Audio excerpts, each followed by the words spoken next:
ये कहानी दो दोस्तों की कहानी है जो कि टिकटॉक लवर्स थी। उनके साथ ऐसा क्या हुआ कि वो टिकटॉक बनाना छोड़ गई। तो जी दोस्तों, अगर आपको हमारी स्टोरीज पसंद आती हों तो प्लीज़ हमारे चैनल को लाइक, सब्सक्राइब एंड शेयर करना मत भूलिएगा। एनिमेशन वीडियो बनाने में बहुत मेहनत लगती है। हमारी वीडियोस लाइक करें, सब्सक्राइब करें एंड शेयर करें ताकि हमारी हौसला अफजाई हो। सोसाइटी में एक बहुत खूबसूरत कॉलेज था। हुमा और अनम जो कि बेस्ट फ्रेंड्स थीं, उस कॉलेज में पढ़ा करती थीं, जो कि इंटर की स्टूडेंट्स थीं। वो दोनों ही टिकटॉक वीडियोस बनाने की बहुत शौकीन थीं। कॉलेज के पीछे एक खूबसूरत सा बाग था। उन दोनों की ख्वाहिश थी कि कभी हम उस बाग में जाकर खूबसूरत सी टिकटॉक वीडियो बनाएं, लेकिन ऐसा मौका ना आया क्योंकि कॉलेज में उस बाग की तरफ जाने से सख्ती से मना किया गया था। आज तक उस बाग में कोई भी स्टूडेंट ना जा सका, लेकिन अनम और हुमा इन दोनों की ख्वाहिश थी कि एक ना एक दिन हम उधर जाकर वीडियो ज़रूर बनाएंगे, और उन्होंने ऐसा ही किया।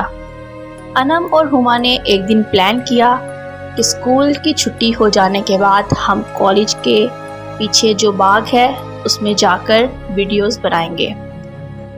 उन दोनों ने छुट्टी होने का इंतज़ार किया। जैसे ही छुट्टी हो गई, सब स्टूडेंट्स अपने अपने घरों को चल दिए।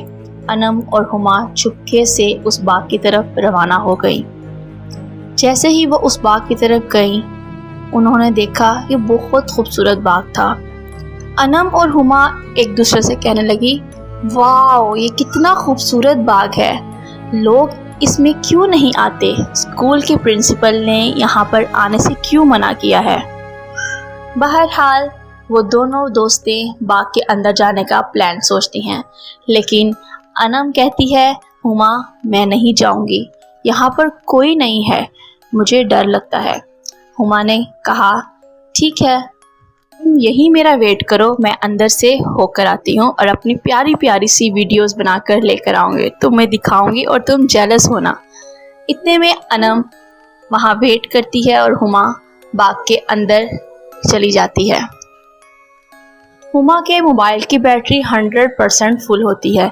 हुमा अपना फ़ोन ऑन करती है अपनी वीडियोस बनाने के लिए कि वो देखती है उसके फ़ोन की बैटरी 0% हो गई है और उसके फ़ोन की स्क्रीन पर एक अजीब सी चुड़ैल की शक्ल नज़र आ रही है।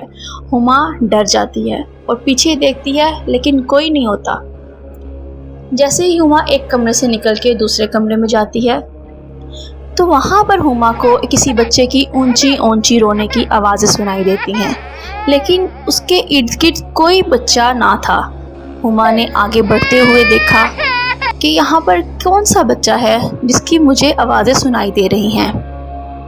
हुमा एक कमरे से निकलकर दूसरे कमरे में जाती है, दूसरे से निकल के तीसरे में जाती है, लेकिन उसे यूँ लगता है जैसे मैं एक कमरे से निकल के वापस उसी कमरे में आ गई हूँ, क्योंकि वहाँ पर हर कमरे की शक्ल बिल्कुल एक जैसी होती है।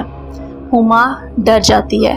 हुमा को लगता है कि मेरे कंधे पे जैसे कोई बैठ गया हो, लेकिन कोई दिखाई नहीं दे रहा होता।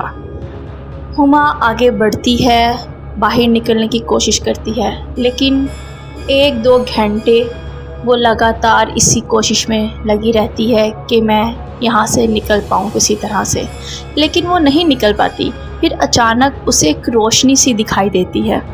हुमा उस रोशनी की तरफ भागती है और वो रोशनी का रास्ता बाहर का दरवाज़ा ही होता है। जैसे ही हुमा बाहर निकलती है वो घबराई होती है। हुमा पसीने से भरी होती है।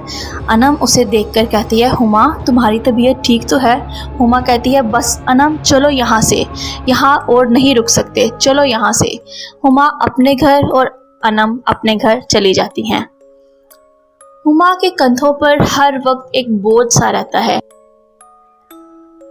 हुमा जब सोती तो भी उसे लगता जैसे मेरे कंधों पर कोई चीज़ है।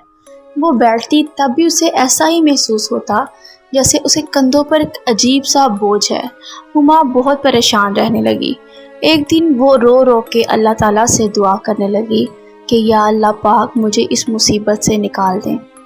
अल्लाह ताला ने उसकी बात सुन ली और वो सो गई। हुमा सो रही थी और वो देखती है कि एक काले कपड़ों में एक औरत और एक आदमी उसके पाँव की साइड पर बैठे हुए हैं और वो उस बच्चे को कह रहे हैं चलो यहाँ से, लेकिन बच्चा वहाँ से जाने के लिए मना कर रहा है। बच्चा चीख रहा है कि मुझे छोड़ दो, मैं यहीं पर रहना चाहता हूँ, मैं नहीं जाना चाहता। लेकिन वो दोनों उसे ज़बरदस्ती वहाँ से ले जाते हैं।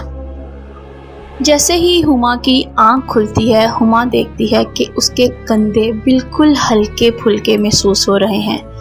हुमा फिर से खुदा का शुक्र अदा करती है और कहती है शुक्र है इस चीज़ से मेरी जान छूटी। मैं आइंदा तौबा करती हूँ कि मैं कभी भी टिकटॉक वीडियोस बनाने के लिए इस हद तक नहीं जाऊँगी।